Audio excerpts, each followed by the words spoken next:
So in this video we are going to see about CMOS testing, and previous video we discussed about reliability, and in this video we are going to see about this testing, CMOS testing. And testing is used to, this is the method used to check whether the die behaves properly after the fabrication sequence is completed. The common fault occurrence in CMOS, basically there are 5 different types of faults. So first one is short circuited FET, and second one open circuited FET, third one is stuck at 1 fault, that is SA1 fault, and stuck at 0 fault, that is SA0, and gate oxide short. And these are the type of faults in CMOS circuit. So before going to study about the faults in CMOS circuit design, we have to know about some important terms. So first one is test vector set, and this is a set based on, by generating this test vector, then only we can test the any CMOS design. So the main purpose in CMOS testing is generation of this test vector. So this is a vector. It has an array of binary input that are applied to the device under test. So this is the testing device. We have to give this text vector as an input to that device, and for each input vector the response is measured and compared with the actual output. So for each input vector the response is measured and compared with the actual output. So for an example, 2 input AND gate. For one input, the gate provide 1 output. The gate perfectly working means the output is 1. So the actual output and its original output also 1. Instead, it having 0 output means the gate has some fault inside. So this is the main concept of using test vector set. By observing the response of that each gate, we can conclude the device is operating perfectly or it having any fault. But this is very complicated and very time consuming process in CMOS testing, and basically there are 2 types. First one is functional testing, another one is fault modeling, and these are the 2 types. First method is functional testing, and functional testing is nothing but each and every input of, if you are considering 2 input AND gate means, first we give 0 0 and the output is measured and compared with the actual response of AND gate. Like that, each test vector for 2 input means 2 to the power 2. So 4 test vectors are generated. So this is a normal functional testing method. So this is very time consuming process. So functional testing is nothing but generating the test vector based on that number of input. So for finding the chip is good or bad. So this is a time consuming process. Fault, and here the prototype die is generated. So this is the reference die. Here we give the fault manually and operate the die and find the response of the type for particular fault.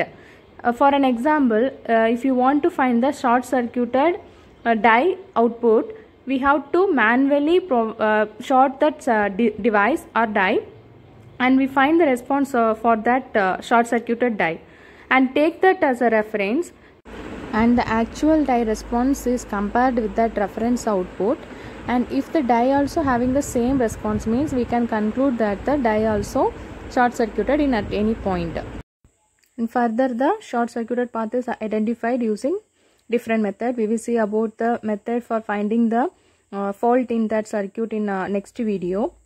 In this video, just we give the outline of the CMOS testing. So after performing this fault model, we can generate the test vector set for that particular device. So this is the method. So because that generation of test vector in CMOS design is very difficult and time consuming process. So in order to minimize that time period, we go for this fault model. Once the prototype fault is developed manually, and we can take that as a reference, and from that we can generate the text vector. And now we can see the fault models and types of fault in CMOS in detail. So fault model, this is a model can be used in logic circuit to determine particular fault. And previously we discussed about the types of that fault. So 5 different faults are there. Short circuited, If short circuited false means always conduct drain source current with VDS. That is, drain and source are short circuited means always conduct drain source current with VDS. The gate has no effect over the operation. Once this drain and source are shorted means the gate has no effect over the operation. And this type of fault is known as stuck-on fault. Stuck-on fault. So there are 5 different types. So first type is short-circuited fault. And the short-circuited fault occur between, say, drain and source. Once the drain and source are short-circuited, the current always conducts. So the gate has no effect over the operation, and this type of fault is known as stuck-on fault. So next one is open circuited. Open circuited means just opposite to that short circuit. Current never flow for VGS or VDS. And this type of fault is known as stuck-off fault. And next one is stuck at zero fault. And a stuck at zero fault means any one of the input is stuck at with the zero value. If you cannot, once it's stuck at 0, it cannot change that value to 1. The input always stuck at 0. Stuck at 1, just opposite to this stuck at 0 fault, the input, any one of the input of CMOS, because CMOS using NMOS and PMOS, so any one of that input, NMOS or PMOS input, stuck at 1. So we cannot change the input from 1 to 0. It always stuck at 1. And this type of fault is known as stuck at 1 fault. And this is short circuited fault. This ID and S are short circuited, so the ID current always flows. So there is no role of this gate voltage. Similarly, if this part is open means there is no possible way to flow this ID to source. So this type of fault is known as open circuited fault. And these are the pictorial representation of the shorted and open circuited fault in CMOS.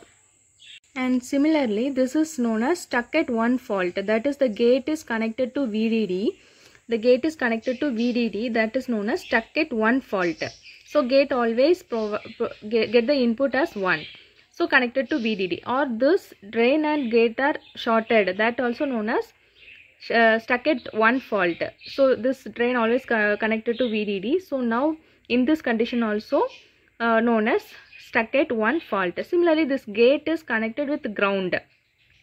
This gate is connected with the ground means that is known as stuck at 0 fault, because the gate always gets 0.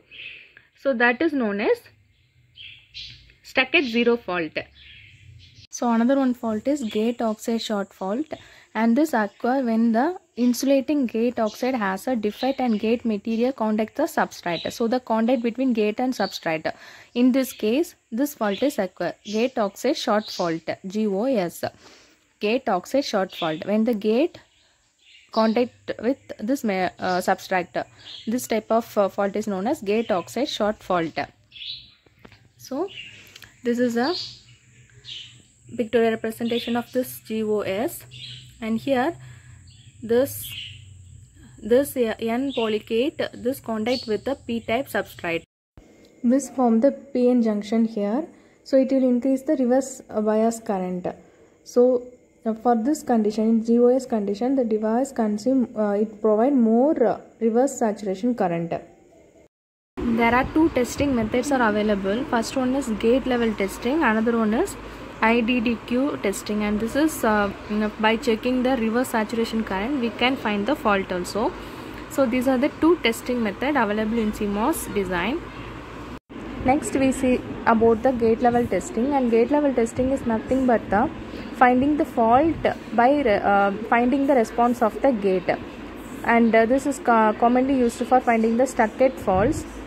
By measuring the output response of the gate, we can find the stuck at 1 and stuck at 0 fault. So considering stuck at 1 fault, this VDD is connected with the gate of this PMOS.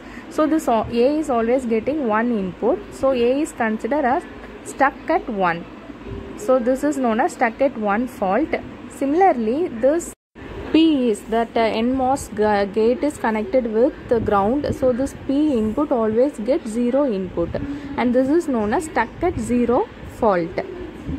Now we see the truth table for this stuck at 1 and 0 fault. So first this F representing the actual output. So these are the input, A and B are the input. So when A and B is 0 0, we get one output. Actual output is 1. 0 1 also we get one output. 1 0 1 1 1 0, and this is the actual response of the 2 input NAND gate. So when this A is stuck at 1 and this is 2 input NAND gate, so A is stuck at 1. First case 0 0, actual input is 0 0, but the device get and the AND gate get 1 0 input. So the response of 1 0 is 1. So in this case 1 0 is output is 1. With the stuck at fault, the output get 1 as a response for 1 0. Similarly, in next case 0 1, actual input is 0 1, but the device get 1 0. So 1 1. So for 1 1 case, the actual output is 0. So instead of getting 1 as the actual output, we will get 0 as the output now. Similarly 1 0, the same result we get because the A is stuck at 1.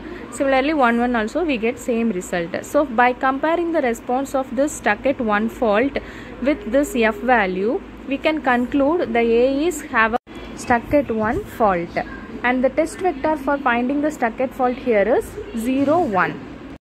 So now we conclude for finding the stuck at fault in A point, the test vector for finding the stuck at 1 fault is 0 1. So if you give 0 1, we will get one output. The NAND gate is free from stuck at 1 fault. If you have a 0 output, then we can conclude A is having that stuck at 1 fault. So similarly, the stuck at 0 fault also measured, and here if you are having 1 1, the response of actual 2 input NAND gate is 0, but in case of stuck at 0, actual input is 1 1, and in case of stuck at 0, the NAND gate getting the input as 1 0. So 1 0 response is 1. So actual 1 1 input provide 1 output. So the test vector for finding the stuck at 0 fault is 1 1 here. If you apply 1 1, if you have 0 output, there is no fault. If you have 1 output, means the device having that stuck at 0 fault. So next one is IDDQ testing, and this testing is based on observing the current drawn by the device or gate. So based on that, by monitoring the current, and basically that is leakage current in the device, we can find the fault also. Basically this testing is used for finding the GOS fault, that is gate oxide short fault, because, and if you are considering this gate oxide occurrence, this gate is contact with the substrate, so there is a PN junction is formed, so the reverse saturation current is high in this case. So if that device having that GOS fault, it driven more leakage current. So by observing that leakage current, we can find the GOS commonly. So this is a common method now used in testing. By observing the leakage current, we can find the fault. We cannot exactly find the stuck at fault, because it is stuck at 1 or stuck at 0, we cannot find, but we can observe there is a fault in that device. So this is the method that is known as IDDQ testing, and this is basically used for finding the GOS fault.